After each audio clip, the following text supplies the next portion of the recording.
할렐루야 반갑습니다. 4월 24일 목요일입니다. 오늘도 날마다 만나와 함께 하루를 시작하고 또 하루를 마무리하며 또 말씀 앞에 나온 여러분 너무너무 축복합니다. 오늘 계속해서 아브라함의 이야기를 나눌 때 창세기 14장 내용에 어떤 생명의 말씀이 있는지 우리 함께 묵상하며 나아가기 원합니다. 오늘 말씀 창세기 14장 1절부터 16절까지입니다. 당시에 신하랑 아블라벨과 엘라살 왕 아리옥과 엘람 왕 그돌라오멜과 고임 왕 디달이 소돔 왕 베라와 고모라 왕 비르사와 아드마 왕 시납과 스보임 왕 세메벨과 벨라 곧 소알 왕과 싸우니라. 이들이 다 시딤 골짜기 곧 지금의 여매에 모였더라. 이들이 12년 동안 그돌라오멜을 섬기다가 제13년에 배반한지라. 제14년에 그돌라오멜과 그와 함께한 왕들이 나와서 아스드롯 가르나임에서 르바 족속을, 함에서 수스 족속을, 사회 기랴다임에서 엠 족속을 치고 호리 족속을 그산 세일에서 쳐서 광야 근방 엘바란까지 이르렀으며 그들이 돌이켜 엠미스밭 곧 가데스에 이르러 아멜릭 족속의 온 땅과 하사손 다말에서 사는 아모리 족속을 친지라.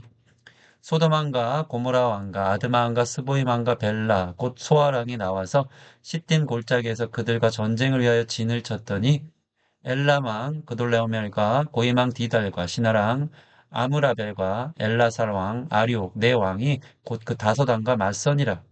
시딤 골짜기에는 역청 구덩이가 많은지라. 소돔 왕과 고모라 왕이 달아날 때에 그들이 거기 빠지고 그 나머지는 산으로 도망하매 내 왕이 소돔과 고모라의 모든 재물과 양식을 빼앗아 가고 소돔에 거주하는 아브라함의 조카 롯도 사로잡고 그 재물까지 노력하여 갔더라. 도망한 자가 와서 히브리 사람 아브라함에게 알리니 그때 아브라함이 아무리 족속 마므레 상수리 숲을 근처에 거주하였더라. 마므레는 에스골의 형제요 또 아넬의 형제라. 이들은 아브라함과 동맹한 사람들이더라. 아브라함이 그의 조카가 사로잡혔음을 듣고 집에서 길리고 훈련된 자 318명을 거느리고 단까지 쫓아가서 그와 그의 가신들이 나뉘어 밤에 그들을 쳐부수고 다메섹 왼편 호박까지 쫓아가 모든 빼앗겼던 재물과 자기의 조카 롯과 그의 재물과 또 부녀와 친척을 다 찾아왔더라. 아멘. 오늘 이 용기와 긍휼로 준비된 한 사람 아브라함에 대해서 함께 나누기 원합니다. 오늘 이 전쟁의 이야기인데요. 오늘 본문은 고대 문헌에 나타난 나라 간의 최초의 전쟁 기록입니다. 이전에 뭐 여러 분쟁들이 있었던 것이 기록되긴 하지만 나라와 나라 간에 이렇게 연합군들이 또 함께 힘을 합쳐 전쟁을 한 기록은 오늘 이 창세기 14장이 첫 기록이라 할 수 있습니다. 바벨론 땅의 신할 왕, 아수르 도성의 엘라살 왕 아리옥, 엘람 왕은 페르시아를 말합니다. 그돌라오멜과 열국을 의미하는 고임 왕 디달 등 네 나라의 왕들이 연합으로 지금 가나안, 즉 팔레스타인 지역을 침략하고 있는 내용입니다. 이에 팔레스타인의 다섯 왕은 연합하여 시딤 골짜기, 여매 쪽에 모여 전쟁을 벌인 것이죠.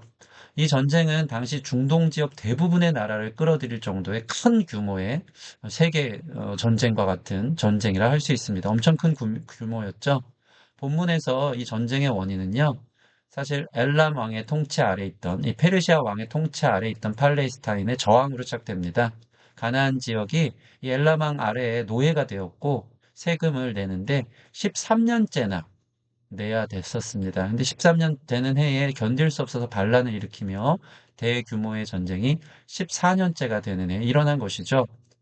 그런데 결국 가나안 다소당은 속절없이 패배하는 내용이 오늘 본문에 나오고 어, 그 중에는 오늘 제일 중요한 이슈인데 아브라함의 조카 롯이 살고 있던 소돔 왕의 패배도 기록되어져 있는 것입니다. 10절 보면 시딤 골짜기에는 역청 구덩이가 많은지라 소돔 왕과 고모라 왕이 달아날 때 그들이 거기 빠지고 그 나머지는 산으로 도망하매 소돔 왕의 완전한 도망치는 패배한 장면을 보여주고 있습니다. 그러니 오늘 본문을 이렇게 생각해 보면 소돔에 살던 롯도 결국 포로로 잡혀갔다 나와 있고요. 그가 가지고 갔었던 그 재물까지 다 빼앗기는 신세가 되었다고 오늘 12절 말씀은 이야기합니다. 그런데 이 소식이 아브라함의 귀에 들린 것이죠. 아브라함은 조카 롯이 사로잡혔다는 이야기를 듣고 오늘 본문 보니까 전혀 머뭇거리지 않고 용기 있게 달려가 조카 롯을 구해냈고요. 빼앗겼던 재물과 모든 부녀자들, 또 가족들 다 찾아오는 내용이 오늘 본문에 나와 있습니다. 여기서 아브라함이 조카 롯을 구해낼 수 있었던 두 가지가 있는데요. 그것은 믿음의 용기와 조카 롯을 향한 긍휼한 마음이 있었기 때문으로 보입니다. 물론 정황상 여러분 아브라함이 조카 롯을 도와주지 않아도 될 이유는 매우 다분했습니다. 한번 생각해 볼까요? 롯은 어떤 사람입니까? 아브라함과 함께 아브라함을 쫓아서 또 아브라함에게 의해서 부를 얻었지만 롯은 사실 아브라함에게 큰 잘못을 저지른 사람 아닙니까? 지난 본문을 보면 탐욕에 빠져서요. 아브라함이 자기 권리를 포기하고 너가 먼저 땅을 구하라고 했어도 삼촌이 먼저 하세요. 저는 그럴 수 없습니다. 충분히 그랬어야 되지만 아브라함의 권리를 무시하고 당연한 호의로 여기면서 좋은 땅을 양심 없이 먼저 선택한 이기적인 사람이었음을 보게 됩니다. 아브라함이 물론 선처를 했지만 이런 롯의 태도를 보면 참 기분 나쁘고 내가 다시는 상종하지 않아야 되겠다는 마음이 들었을 수도 있었을 것입니다. 또 롯은 어떤 사람입니까? 결국 그가 눈으로 선택한 것은 소돔이 애굽 땅과 같이 아름다웠다. 세상적인 기준에서 그곳이 자신의 재물을 늘리기에 또 자기가 즐기며 살기에 참 좋아 보였던 그 땅을 선택했던 세상적인 사람이었다는 것을 성경은 우리에게 보여줍니다. 그러니까 아브라함 편에서는 어떤 생각을 할 수 있습니까? 그의 경건하지 못한 행동을 하더니 결국에는 내가 뭐라 그랬니? 하면서 이 소돔왕이 완전히 패배하면서 롯 또한 마땅한 심판을 당한 것이구나. 하나님 그를 심판해서 그렇구나. 안타깝지만 어쩔 수 없지. 라고 그냥 쯧쯧거리면서 롯을 판단할 수도 있었을 것입니다. 말 안 듣더니 그렇게 됐다. 라고 생각하면서 그냥 무시할 수도 있었을 것입니다. 심지어 롯은 지금 강한 침략자의 무리에 포로로 잡혀간 상태입니다. 모든 가나안 왕들이 패배를 한 상태 아닙니까? 연합군, 그 대단한 나라의 왕들이 지금 롯을 포로로 잡아간 상황입니다. 인간적인 견지에서 아브라함이 롯을 구출해낸다는 것은 사실 자기의 삶에, 자기 가정에 크게 위험한 일인 것입니다. 그러니까 이런 정황을 볼 때도 조카 롯을 꼭 그렇게 도와줬어야 됐나? 그냥 모른 척 할 수 있지 않았나 할 수 있지만, 그러나 아브라함은요, 조카 롯을 긍휼히 여긴 것입니다. 조카 롯의 허물들을 자기가 이 아브라함이 롯에게 피해를 받았던 사실들을 전혀 문제 삼지 않습니다. 그를 미워하지 않습니다. 증오하지 않습니다. 잘됐다 생각하지 않습니다. 아브라함은 조카를 자신의 형제로 여겼고 가족으로 여겼고 포로가 된 그를 돌아보지 않고 구출하러 달려간 모습을 보십시오. 우리는 우리 믿음의 형제가 위기에 처해 있고 포로로 잡혀 있는 소식을 들을 때 그들을 끝까지 돕고 자유케 하는데 힘쓰고 있는지 오늘 좀 생각해 봤으면 좋겠습니다. 그에게 지금 조카 롯이 포로로 잡혔다는 소식이 들렸을 때 그는 계산하지 않고 움직인 것 아닙니까? 13절. 도망한 자가 와서 히브리 사람 아브라함에게 알리니 여러분 주변에 우리 교회에 있는 나의 형제 자매들의 이야기들이 나에게 들려지지가 않습니까? 도와달라고. 나에게 그들이 와서 또 어떤 사람을 통해 그가 어떤 위기에 또 어떤 어려움에 처해 있다고 우리가 알게 될 때에 우리는 여러 가지 이유들로 그것을 외면하고 있는지 아니면 그들을 끝까지 돕고 자유케 하는 데 힘쓰는 그들을 사랑하고 긍휼히 여기는 형제의 마음이 있는지 돌아보는 시간 되었으면 좋겠습니다. 특별히 아브라함은요, 마음만 있던 게 아니더라고요. 도망한 자가 와서 아브라함을 찾아 그 사실을 알린 만큼 그는 그 지역에서 유명하게 준비된 사람이었던 것입니다. 도망한 자가 왜 하필 아브라함에게 그 사실을 알렸을까요? 그는 그 마물의 상수리 숲을 근처에 거주하면서 여러 가지로 힘 있는 사람으로 유력한 사람으로 자리 잡을 수 있었던 것입니다. 심지어 아브라함은 평소에 집에서 훈련된 318명의 정예 부대를 거느리고 있었다. 얼마나 준비된 사람입니까? 14절 보면요. 아브라함이 그의 조카가 사로잡힘을 듣고 집에서 길리고 훈련된 318명을 거느리고 집에서 길리고 훈련됐다. 그는 여러 가지로 준비된 사람이었습니다. 훈련된 사람이었습니다. 그 조카를 포로에 잡혀 있고 위기에 있는 그 조카를 건져낼 수 있는 힘이 있던 준비된 사람이었던 것이죠. 그리고 전쟁을 위한 전략을 짜는 지혜도 있었습니다. 그리고 기습 공격을 실행하는 결단력도 있었습니다. 결과는 완전한 승리를 가져왔고 이 모든 일에 아브라함이 직접 앞장서고 있는 게 나타나고 있습니다. 15절 보면 그와 그의 가신들이 그냥 그의 가신들만 보낸 게 아니고 그 자체가 아브라함이 앞장섰고요.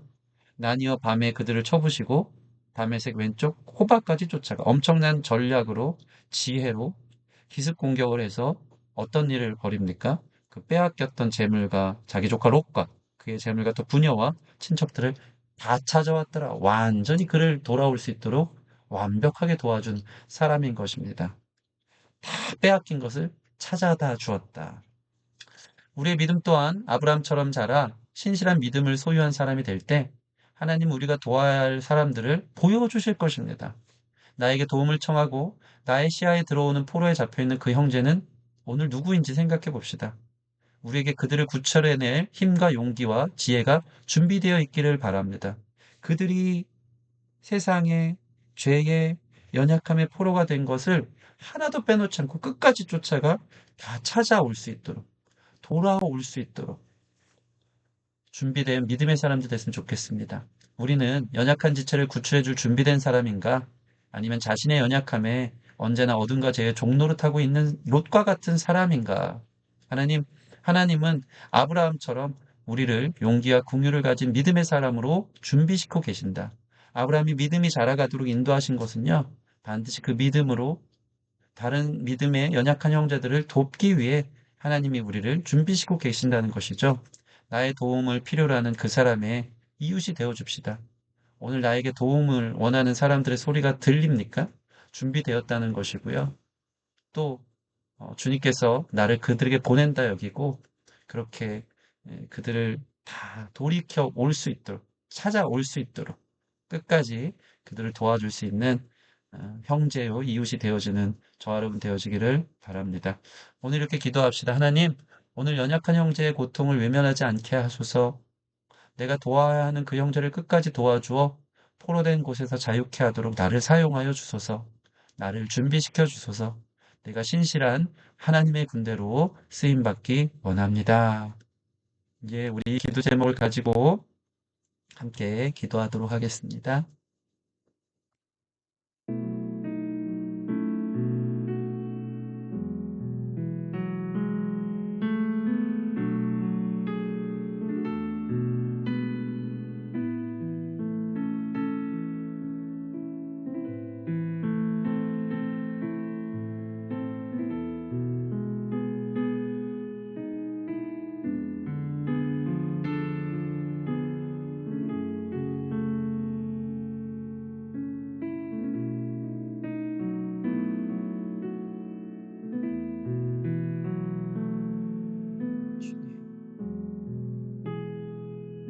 주님, 주님, 주여, 아버지, 주님 도와주시옵소서.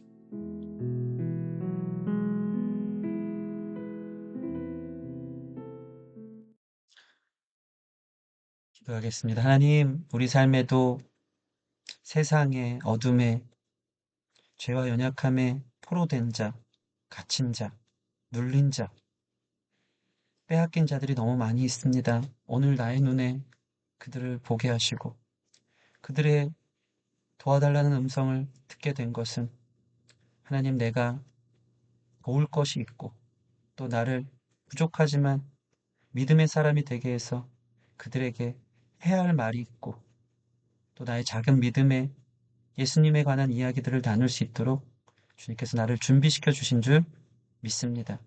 하나님, 집에서 길리고 훈련된 자, 그런 자를 보내듯이 지금까지 나를 훈련시켜 주신 줄 믿사오니 외면하지 않게 하시고 나의 형제, 이웃이라 여겨 그들을 끝까지 돌아올 수 있도록 다 찾아낼 수 있도록 도울 수 있는 하나님의 군대가 될 수 있도록 주님 우리에게 힘을 주시고 능력을 더하여 주시옵소서.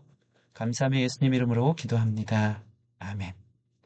네, 아브라함처럼 우리 믿음이 더 굳건해져서 그 용기로 어려움에 있는 형제들을 끝까지 신실하게 도와줄 수 있는 우리 멋있는 믿음의 용사들이 되기를 소원합니다. 감사합니다.